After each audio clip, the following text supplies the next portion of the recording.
Hello, year one, and welcome to one of my favourite lessons is the lovely science. Let's get cracking.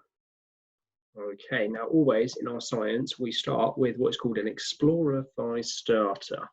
Okay, but first I'm going to introduce our learning intention. So our learning intention today is to identify and name a variety of animals. Okay, because remember our new topic now is animals, including humans. So our explorer by starter is here. There are 3 pictures there, and this is an odd one out. So what I want you to do is with the person at home, have a look at those 3 pictures. You've got a squirrel, you've got a wolf, and you've got a reindeer. Or, yeah, it's a reindeer. And what I want you to do is decide which one you think is the odd one out. Okay, and what I'd like you to do is just share your ideas at home. Remember, with these, there is no right or wrong answer. It's just your ideas. So for example, if I was looking at that, I would say that the odd one out is the kind of reindeer because it has big antlers, and the wolf and the squirrel, they don't have antlers on that sticking out the top of their head. Okay, what's your idea? What one do you think is the odd one out? So pause the video here, have a quick chat with the people at home. Which one is the odd one out? Remember, this is just to get us in the science mindset. Okay, now like I said to you, our new topic is animals, including humans. So in spring 1, that's what we're in now, we're going to be focusing on animals. And in spring 2, we're going to move on and we're going to look more at humans, which is us, which is very, very exciting. Now, usually what we would do is we would share with you our kind of topic front covers. So here is our topic front cover. Science in the spring term is animals, including humans. We've got lots of lovely pictures of animals, and we've got some pictures with some body parts on that we're going to look at. Okay, and here is some lovely scientific vocabulary. So what you can do here is pause the screen and you can go through the scientific vocabulary with the person at home. We've got lovely, lovely bits of vocab on there, like types of animals. We've got amphibians, we've got mammals, we've got fish, we've got reptiles, we've got birds. So those are groups of animals that we're going to be learning. We have got words like animal, we've got words like human, we have got habitat. Now we learned about habitats because you guys designed and made a beautiful habitat on our mini wow day, which were superb, by the way. Brilliant, brilliant job. Then we're going to learn how we classify animals. There might be carnivores, omnivores, or herbivores. And then when we get to spring 2, we're going to be looking at the human body. So we'll look at some parts of the human body, and we'll be looking at the 5 senses. And they're all listed there. So maybe pause the screen and go through our lovely scientific vocab with somebody at home. Okay, now usually when we're at school, what we would do is we would complete a KWL grid. Okay, so what this is it splits it up into 3 sections. What you know, what you want to know, and what you learn. And we usually do the learnt section, this final column, right at the end of the topic. Now, unfortunately, we can't do this at the moment because you guys aren't in school, and that's okay. But what I'd like you to do is I'd just like you to have some ideas. You don't need to write anything down for this, but just have some ideas. What do you know about animals already? You might know what those tricky words carnivore, omnivore, herbivore mean. You might know some types of fish. You might know some common animals like a dog, like a cat. What else do you know about animals? Or humans? What do you know about us? Do you know some body parts? Okay, so have a little think, have a little discussion with the people at home. What do you know already? Remember to pause the video so you can have a chat.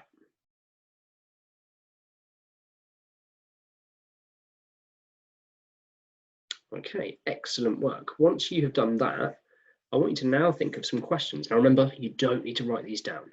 Okay, but think about what you want to find out. What do you want to know about animals? Maybe you don't know what some of that scientific vocab means on the first slide. So maybe you'd like to find out what a carnivore is. Maybe you would like to find out what an amphibian is. Maybe you'd like to find out about animals that live in cold environments or cold habitats? What do you want to find out about animals or humans? Do you want to find out how many bones we have in our body? Do you want to find out if teeth are bones? What do you want to find out about the human body or about animals? Maybe come up with a couple of questions that you'd like.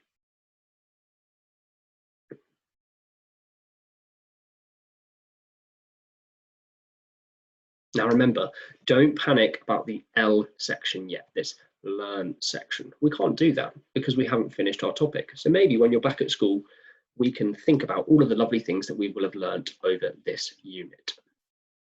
Okay, so we're now going to move on. And usually what we'd be doing is we'd be having a class discussion about pets, because pets are animals, aren't they? And these are our common animals. Remember, our learning intention today is to identify and name common animals. So we've got a picture here and it says, "Hi, I am Russell the rabbit. I'm a pet. My owners are a boy and a girl. Do any of you have a pet?" So what I'd like to do is talk to the people at home. Do you have a pet? What's your pet called? Is it a dog? Is it a cat? Is it a rabbit? Is it a guinea pig? Is it a hamster? What have you got at home? And again, the hedgehog is also saying, "Hello, I'm Herbert the hedgehog. What kind of pet do you have?" So we usually do at school, think, pair, and share. So you could do this at home. Think about your animals, then pair it with a person at home, and then share it with somebody else.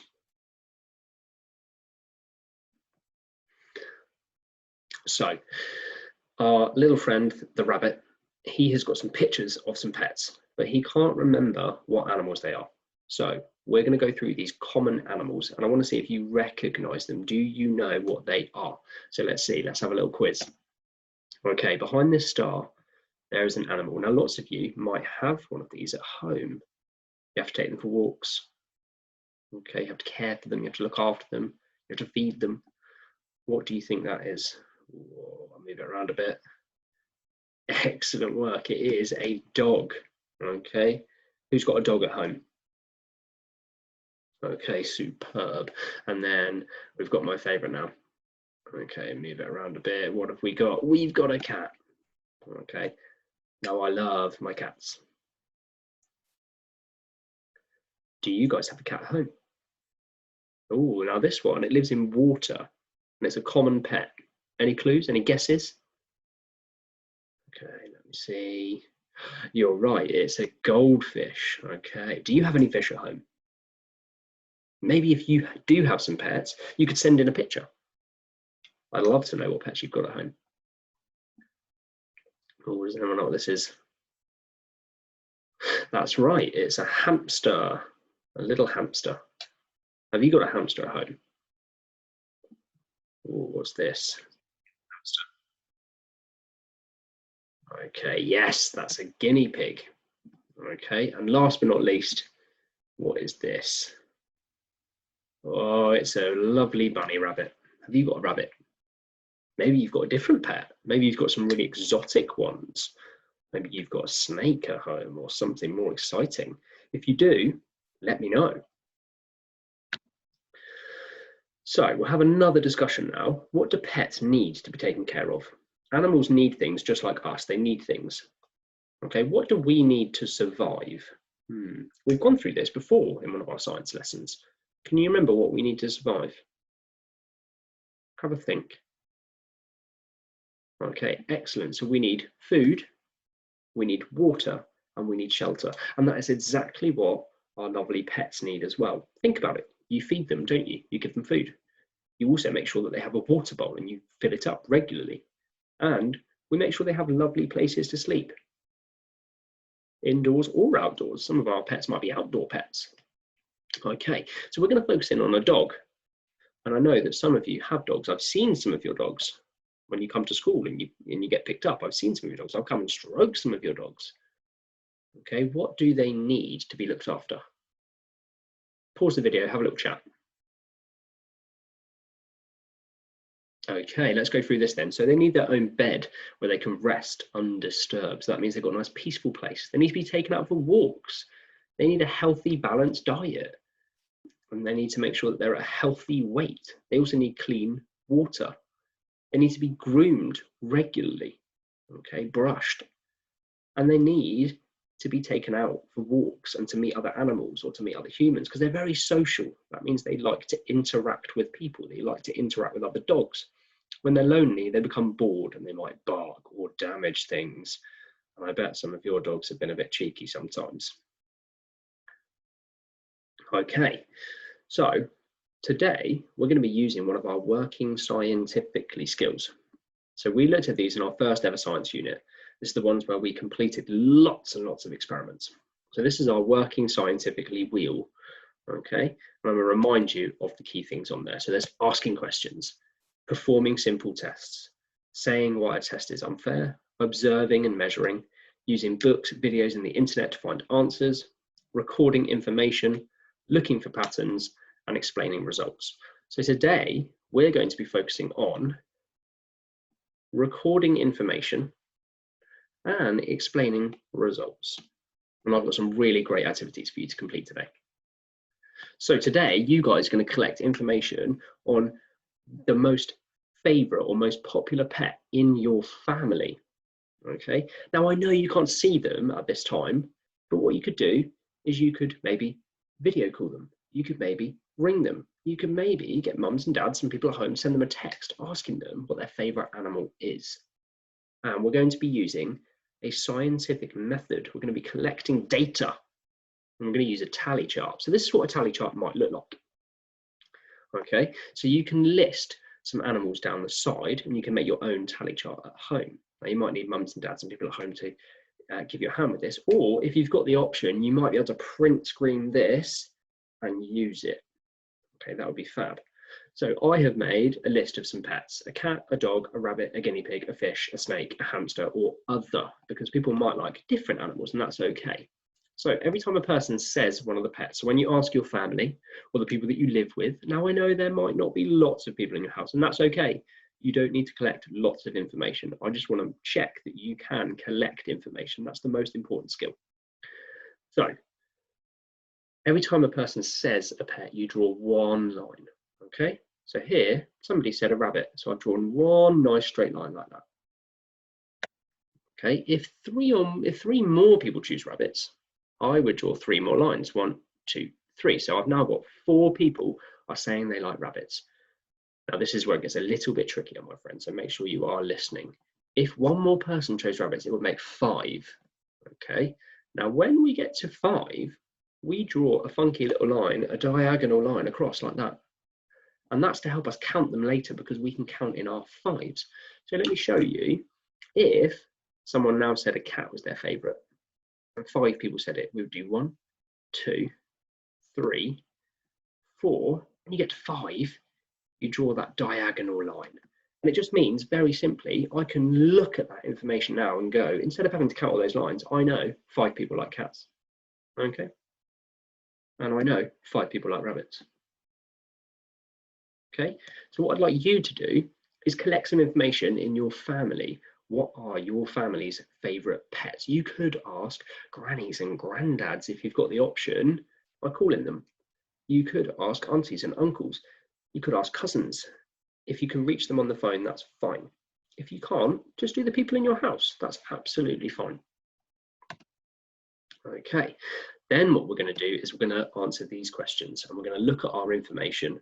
And I want you to think about which is the most popular pet, which one has got the most tallies, which is the least popular pet, which one has the smallest number, how many people like rabbits the most if you've got rabbits on your list, how many people liked snakes the most if you've got snakes on your list, how many people like dogs the most if you have dogs on your list, and how many people like cats the most.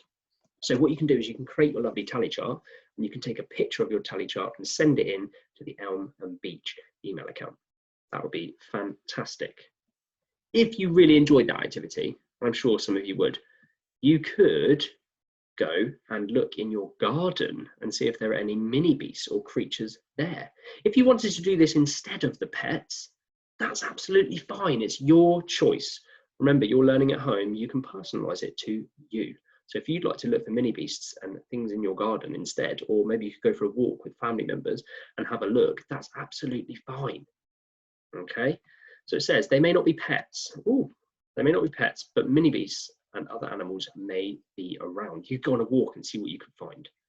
And you could find ants, woodlouse, beetles, worms, slugs, snails, spiders. And again, you could make a lovely tally chart for me. And this is our recording information. And then there are some quick questions to explain our results. And that is our working scientifically science lesson today. I really hope you enjoy this activity. It's going to be such a fun activity. It's going to be a great topic where we're looking at animals and learning lots about animals. Hope you enjoy year one. Can't wait to see your tally charts.